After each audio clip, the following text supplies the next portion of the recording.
Chers Gamardais, chères Gamardaises, messieurs et mesdames les commerçants de Gamarde, monsieur le maire, bonjour.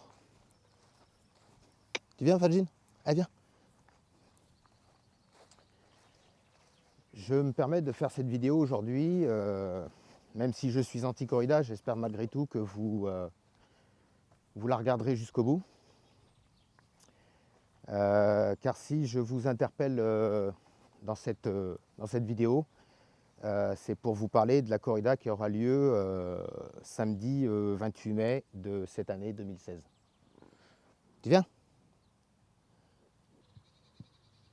En effet, ce samedi 28 mai aura lieu une corrida avec 6 taureaux de l'élevage d'Antonio Banuelos. Et en fait, si je vous parle de cet élevage, ce n'est pas anodin, puisqu'en fait, Fadjine, donc, qui est avec moi, que vous voyez actuellement, en fait, fait partie de cet élevage. Donc, Fadjine est à Banuelos, tout simplement. Appelé aussi El Toro del Frio, donc les taureaux du froid. Donc j'ai appris la semaine dernière que les 6 taureaux qui seront combattus à Gamarde, donc font partie de cet élevage. Et ayant Fadjine depuis 6 ans maintenant, je dois avouer que c'est assez dur pour moi depuis cette nouvelle, de savoir qu'il y a 6 taureaux qui vont, donc 6 taureaux de cet élevage, même si c'est pas que je me fiche que d'autres taureaux d'un autre élevage meurent, mais c'est vrai que quand c'est les taureaux de l'élevage de Fadjine qui doivent mourir dans une corrida, on va dire que c'est un peu plus compliqué pour moi de l'accepter, quoi. Alors je sais que les arènes de Gamarde sont relativement petites. Elles font 1500 places, enfin elles ont été rénovées et font 1500 places depuis quelques années. Elles ont même été couvertes. Donc je pense que vous arrivez, quand vous voyez une corrida, vous arrivez à voir les instruments relativement près. Mais malgré tout, au cas où il y a des gens qui n'auraient pas vu les instruments de près, je pense qu'il est important de voir ce que c'est les différents instruments qui sont utilisés lors des corridas pour savoir un petit peu ce que le taureau va prendre dans le corps. Donc nous avons le premier tertio qui est fait donc avec la pique. Donc la pique, c'est la pique du picador. Donc c'est avec une lance qui fait 2,50 m à 3 m et avec une partie au bout en fer qui est ici pyramidale et qui est pointu et coupant, et en fait qui pénètre les chairs et les muscles de l'animal afin de blesser les muscles qui permettent de relever la tête. Ensuite nous avons les banderilles. Donc les banderilles, bon là c'est des banderilles noires, mais c'est donc une forme d'harpon, pareil, avec une partie pointue qui permet de rentrer dans le muscle de l'animal et après de ne pas en sortir, puisqu'il y a un système de non-retour en fait. Et pour finir, il y a ce qu'on appelle donc la mise à mort, qui est en fait une épée donc de 80 cm de long que le taureau va prendre au bout de 1/4 d'heure, 20 minutes pour lui donner la mort quand on arrive à lui la donner correctement.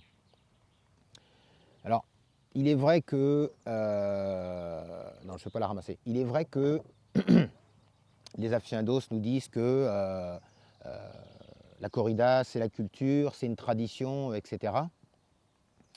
Je suppose que là, si je prends l'épée ou n'importe quel autre instrument, que je plante là tout de suite en direct Fadjine, je pense qu'il y a bon nombre d'aficionados qui vont être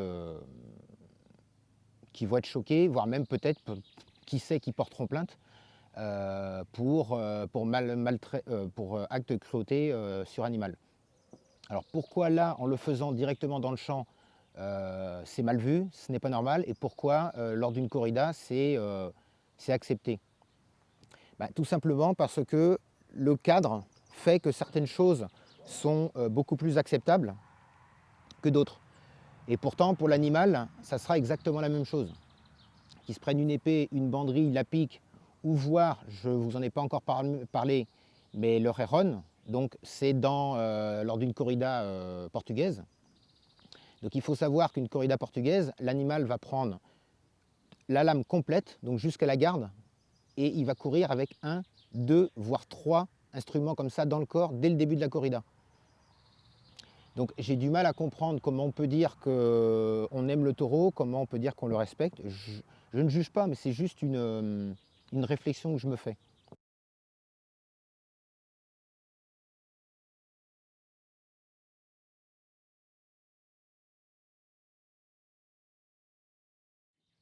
On nous parle de tradition, de racines. Il faut savoir qu'en France, nous avons certaines courses, la course camarguaise pour le sud-est de la France, et la course landaise pour les Landes où vous habitez. La course landaise, avant, était faite avec des vaches landaises. Seulement, quand la race espagnole est arrivée en France, on avait les taureaux, on s'en servait pour les corridas, mais seulement on avait les vaches et on ne savait plus trop quoi en faire. Donc assez rapidement, on s'est aperçu que la vache finalement espagnole était plus vivace, plus souple que la vache landaise. Et en fait, très rapidement, au début on a fait des croisements et très rapidement on a remplacé tout simplement la race landaise par la race espagnole pour les courses de vaches landaises. Et ce qui s'est passé en fait, c'est que tout simplement on a tué, je dis bien on a tué la race landaise, la race marine landaise à cause des corridas. Donc quand on vient nous dire que la corrida maintient la race peut être espagnole, mais en attendant elle en tue d'autres. Il faut savoir qu'au dernier recensement, donc en 2012 il me semble, il restait un peu plus de 50 individus. Et en sachant que ces individus ne sont même plus les animaux de la race d'origine, puisque déjà à l'époque, certains individus qu'on a trouvés dans les Landes, complètement par hasard, étaient déjà des animaux qui étaient croisés. Donc en fait, la race locale landaise est éteinte depuis 150 ans à peu près. Donc voilà, grâce à cette vidéo, en fait, je veux vraiment vous donner, comme on le fait habituellement à l'association Fadjin, une autre image du taureau, que vous puissiez voir autre chose, parce que ce n'est pas forcément un animal agressif, sauvage, on peut en faire autre chose. Moi, je fais la sieste avec lui, j'ai même été dans les écoles avec lui pour montrer aux enfants ce que c'est qu'un taureau espagnol. Donc j'aimerais que ce week-end, le week-end du 28, si vraiment vous allez voir cette corrida, pensez à Fadjin et dites-vous bien que les 6 taureaux que vous allez voir mourir pourraient être ce taureau-là, puisqu'il vient du même élevage, donc c'est exactement les mêmes que les 6 là.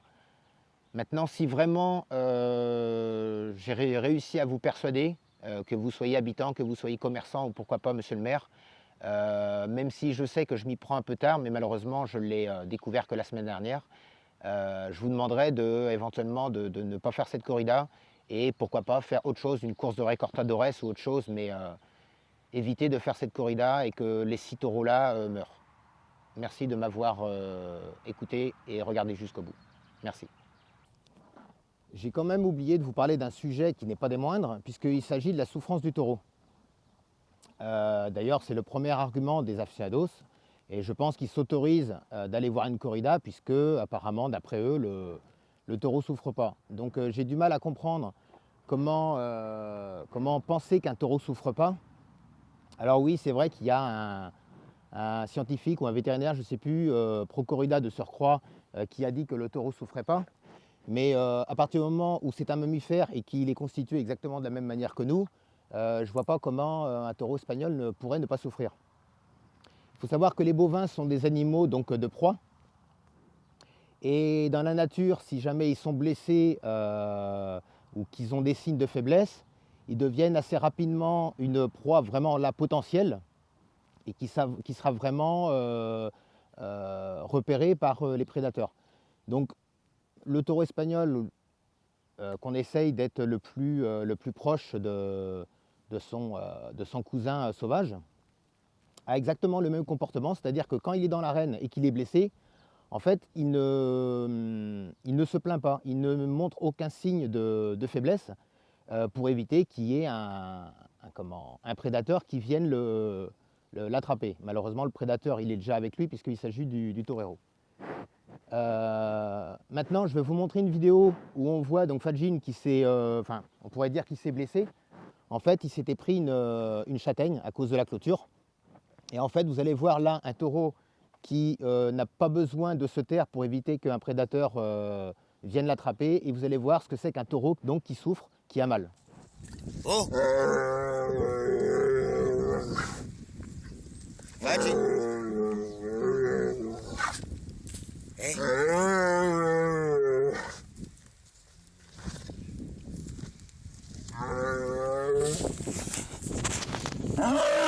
Oh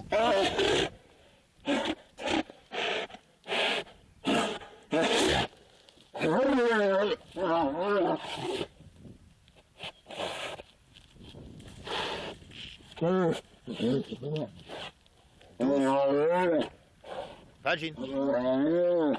Oh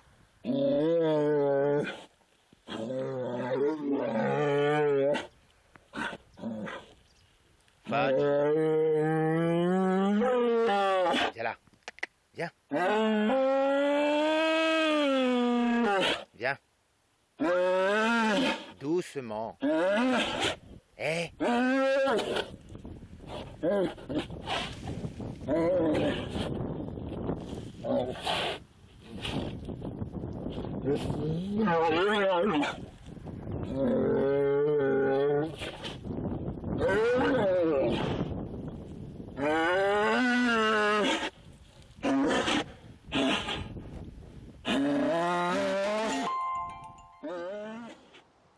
Donc vous avez pu voir Fadjin, donc les images sont quand même assez dures.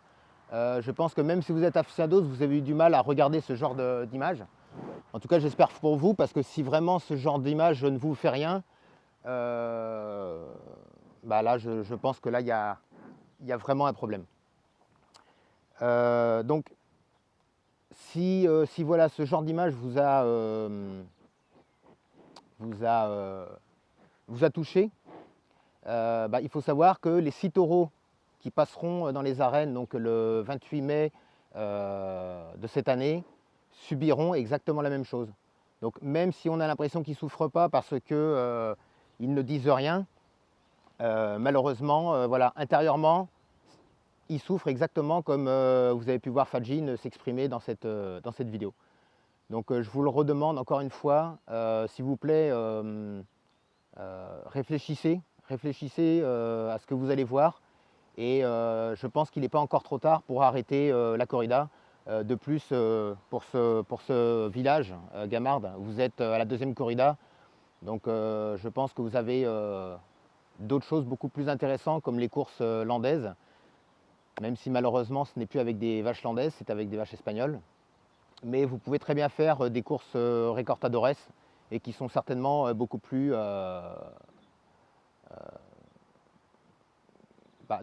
courageuse vis-à-vis du coureur que celle du torero qui se cache derrière la muleta.